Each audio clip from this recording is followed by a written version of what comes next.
fa additive uginkwaniriza go na unfollowinga nkugamba nti subscribing onyige kade mbatumideko abali kata Saudi Arabia basinza mu ggwanga erya Canada mu Toronto nembeebaza nibagamba nti muli b'amaanyi abali Saudi Arabia mu kibuga Riyadh nenkwebaza gwina gyosinzidde okubanga ogifollowinga n'okubanga ogyekumirako bagita fa additive ugi bankuba kimwina banfollowinga batumiddeko nembeebaza nibagamba nti amuli big nnyo okubanga munfollowinga likinga commentinga subscribinga nyiga kade waliwo omwana muwala amanyi TikTok amanyikiddwa nga Mirembe embeera ye si nnungi Mirembe abajjanja ba Mirembe beebuuza Mirembe yabadde ki golengera mu kifaananyi Mirembe ono yakwasagandooza bintu bya bedding bye bityo kutunda amasuuka mabulangiti bed cover bwe bityo byakola ki byatunda naye abasinga beebuuza kiki ekiruma Mirembe abasawo bagezaako kubanga banoonya okulaba oba bamuwa butwa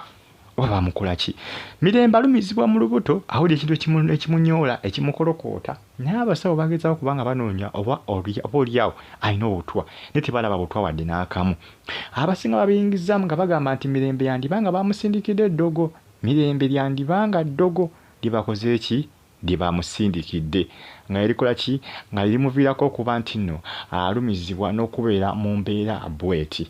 ngenda kusaba subscribing onyige kade comment section weeryawo bakabuntira mu comment section ate osigale nga on followinga abali e Saudi Arabia banembeebaza abali mu ggwanga erya Saudi Arabia mu kibuga kye bayita Riyadh bagamba nti muli baakabi nnyo kubanga mugi followinga likinga commentinga ate osubscribing onyige ku kade Mirembe mukazi wattu embeera yesimbire nga bintu bya business nno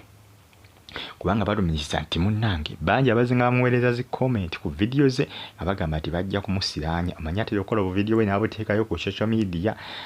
oluusi n'atundirako ebintu bye amabulangiti bitanda bed cover bwe bityo mwana muwala ono gw'olengerawo ku kitanda naye baaba embeera yekanga embeera yetiisa atandise n'okukogga ennyama egenda ekendeera abamu beekwasa katwa abala bagamba ddogo naye ng'akatwa engeri gye kaabuze mu mubiri nze ngamba lyaliba eddogo kubanga abasawo bageza kubanga bakola buli kimu ekisoboka okulabika nga bakola ki okulabika nga balaba ekituufu ekiruma Mirembe naye bakyakoze eki bakyabuliddwa omanyi ebisa ebisinga eddogo terirabibwa basawo bazungu omuntu ayinza okulumwa n'alwala okumala ebbanga nga weebuuza omuntu wange ki ekimuluma ng'okyebuuza naye nga tokola ki naye nga tokimanyi naye nga munange ensonga zeezo ezimu ku ezo ezitambula akadde kano ku mitimbagano egya social media mbeebaza mwenna ne mbagamba nti muli b'amaanyi nnyo kubanga mugifollowinga bw'atyo omukazi wattu Mirembe bw'ali mu mbeera embi naye nga nsonga ya business butwa abantu baloga bannaabwe oli ayinza okulogola okubanga olina bakasitoma bangi ye alina batono ozannya ggwe n'okuzannya ggwe abantu baloga bannaabwe ebyaddala ebyalaali balogera ddala bannaabwe era Mirembe lyalibanga bamusindikira ddogo nga erikoze ki limumalawo limuyonka awuli oguntu ogumugulumba mu lubuto abamu baali bagamba nti oba olyawo butwa bwasaasaana mu mubiri gwe naye si butwa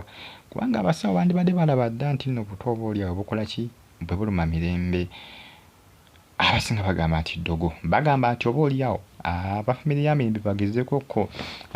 ku nsonga y'abasawo abagaana nti bagendeko mu basawo abagaana bagendeko mu basawo ab'ekinnansi naye mu Uganda wano percentage esinga ey'abasawo zimalanga bwe batyabo percentage nene bafere bwe tugamba ku 10 ndowooza 85% bafere 85% bafere kati gobala nti percentage erisigadde ebatuufu ate ne 85% ndabika njogedde na ntono nonokuba 95% nga 5% be bakola agomanye bafere abali mu Uganda abasawo abaganda gwe abo ab'ekinnansi bafere nga wokiwulira naye ng'ensonga zeezo ezimu ku ezo ezitrendinga akadde kato ku mitimbagano egya social media Mirembe obulamu bugenda mirembe obulamu bugenda TikTok ate nga mukyala business woman nga munnange obulamu bwo bukola ki bukalubira ddala ebyaddala ku side ye obulamu bwo mukazi wattu obulamu bwo mukazi wattu si bulungi ku side ye bintu bya kusaba nnyo abafamily bali mu kusaba nnyo omanyi ebintu by'eddogo eriyinza okukunyuunyunga ne likuyonka ne likunyiga lisaanyawo obulamu bwo nga bagamba bya kizungu n'ab'ekizungu balemeddwe okuzuula ekiroma mirembe abadde bagamba bamutera butwa mu byakulya nga balowooza bamutera butwa mu byakulya naye nga munange bagezaako kubanga banoonya mu musaayi balabe oba oliawo bayinza okukola ki bayinza okuba nga bafuna ekiyinza okuba nga kimuluma mwongera okuba nga munfollowinga temujja kuba nga mwejjusa musubscribinge munyige ku kade comment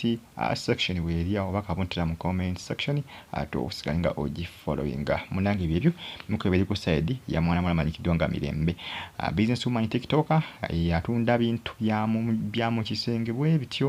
naye baaba abayayi kyebamukola bintu bya competition omanyi business ezo bannaye muntu oyinza ogikola nekufukira olunnabe mube bulungi